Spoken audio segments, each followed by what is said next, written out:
fight. We're training you to be peaceful and awake and avoid fights.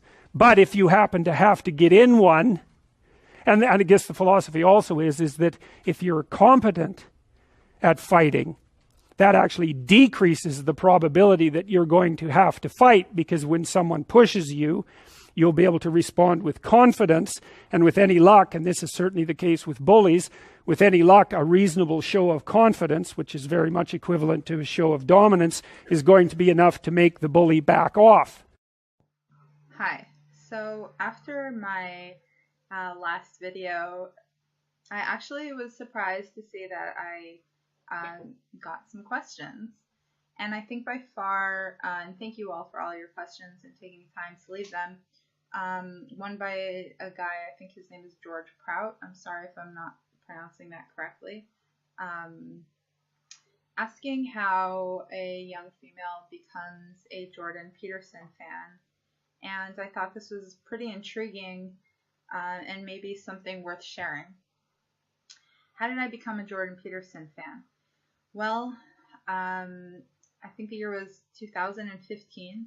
This was before he had climbed to fame for the whole Bill C-16 scandal.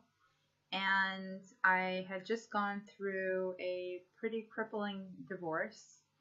My ex became a drug addict over the last few years of our marriage, and I basically had sacrificed everything that I was, everything that I could to try and help him and salvage our marriage. I took marriage very seriously, and the whole till death do us part thing, and watching someone that you love deconstruct like that, and if you're an empathetic person as it is. Anyway, long story short, YouTube actually played a pretty big role in helping me out when you feel very isolated and you're going through crisis. Having somewhere to turn to where you don't have to be vulnerable or exposing yourself as in a conversation. I just started searching. There was something inside of me that was searching. And I was seeing a therapist at the time to help me navigate all the feelings that were arising as a result.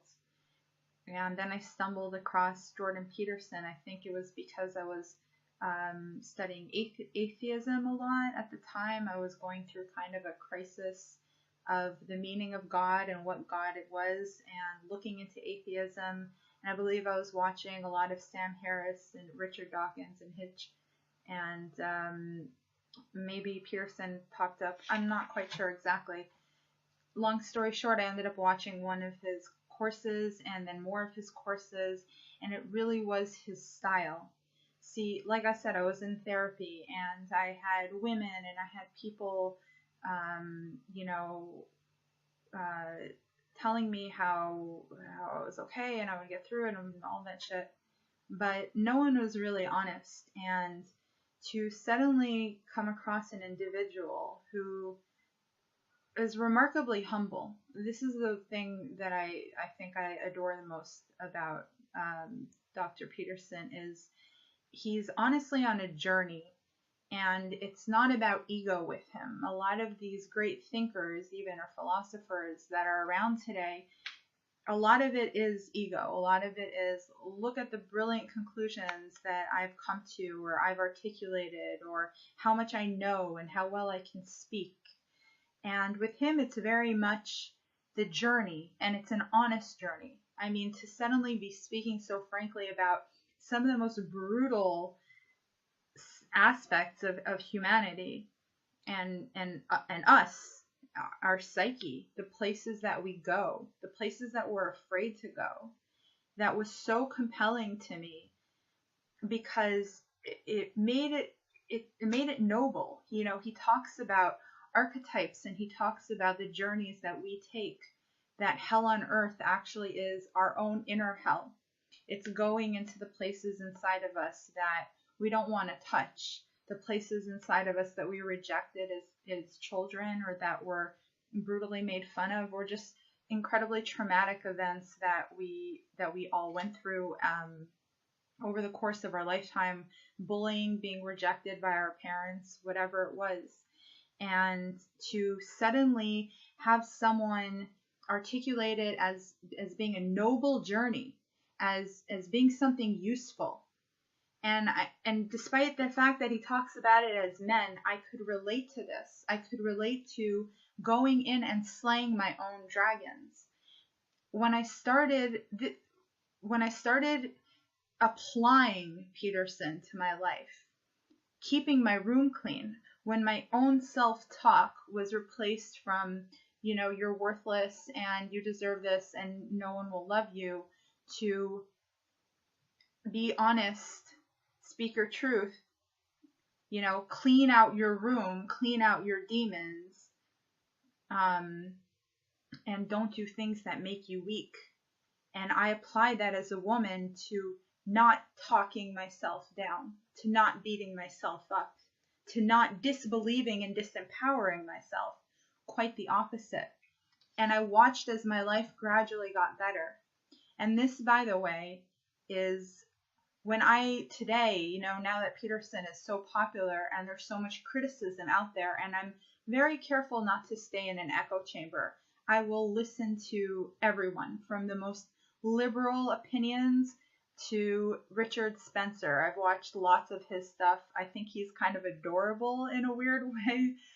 Watching him and Styx have their chat about Coldplay, I thought that was so cute, like how passionate they are about music. Anyway, I digress. Once I started applying Peterson to my life, I saw changes. So when I read these people and these articles critiquing him, they are missing the point. Peterson is not so much a theoretical thing. If you read his book at face value, it might even seem a little simple, with glimmers of intelligence there, but it's the simplicity of it that's so genius. How many self-help books have you read, or these beautiful theories about helping yourself, or Zen and meditation? If you apply his perspective to life, you slowly become better. Peterson is not a theory. Peterson is a practice. Anyone can do it. So writing an article discrediting how you translated what he was saying is missing the point. If you actually lived it out day after day and internalized what he's saying, it reveals itself over time in a personal way. And that's why I adore him. I also I think he's so bold and courageous, with so much shit knocking him down, but he knows that what he's offering is valuable and is under threat.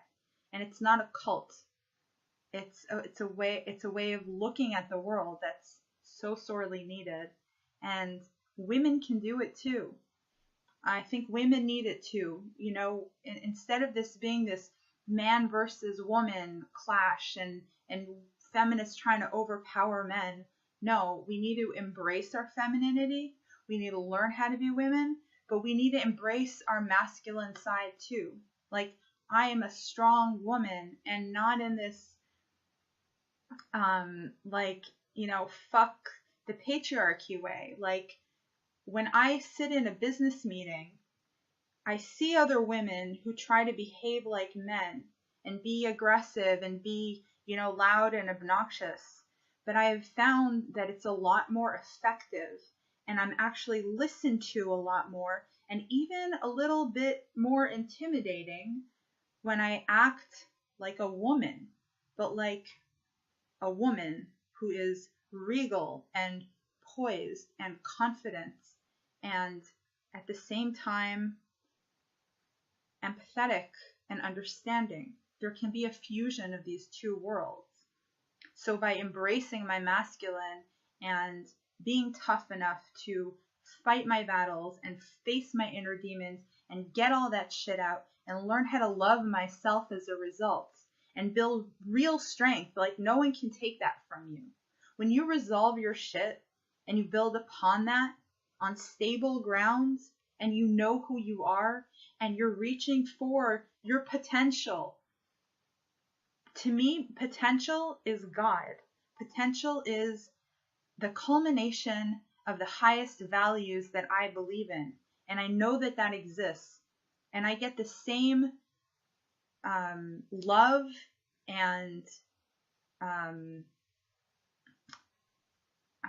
can't even think of the word, but just the way that people cling to this deity that they believe in. When I cling to those ideals, when I know that that's out there, the ultimate culmination of love and kindness and goodness, and courage and boldness all together. I know that that high ideal exists in the world, within humanity. That to me is God. When that expresses itself in the world, that gives me faith. That gives me hope and courage. When times are tough, I can feel that. I can sense that. And that, to me, is the highest, most spiritual, most beautiful expression of humanity that there could be. And that's why I love Jordan Peterson. He got me in touch with that. And I think that all women could strongly gain from it. I think all of humanity could. But like I said, it's not a theory, it's a practice. You know, this is something my wife has pointed out too. She said, well, men are going to have to stand up for themselves, but here's the problem. I know how to stand up to a man who's unfairly trespassing against me. And the reason I know that is because the parameters for my resistance are quite well defined, which is we talk, we argue, we push, and then it becomes physical, right? Like if we move beyond the boundaries of civil discourse, we know what the next step is. Okay, because if the man is offensive enough and crazy enough, the reaction becomes physical right away, or at least the threat is there. And when men are talking to each other in any serious manner, that underlying threat of physicality is always there, especially if it's a real conversation, and it keeps the thing civilized to some degree. You know, if you're talking to a man who wouldn't fight with you under any circumstances whatsoever, then you're talking to someone to whom you have absolutely no respect. It's impossible to respect yourself until you grow teeth. And if you grow teeth, then you realize that you're somewhat dangerous, or seriously dangerous, and then you might be more willing to demand that you treat yourself with respect and other people do the same thing.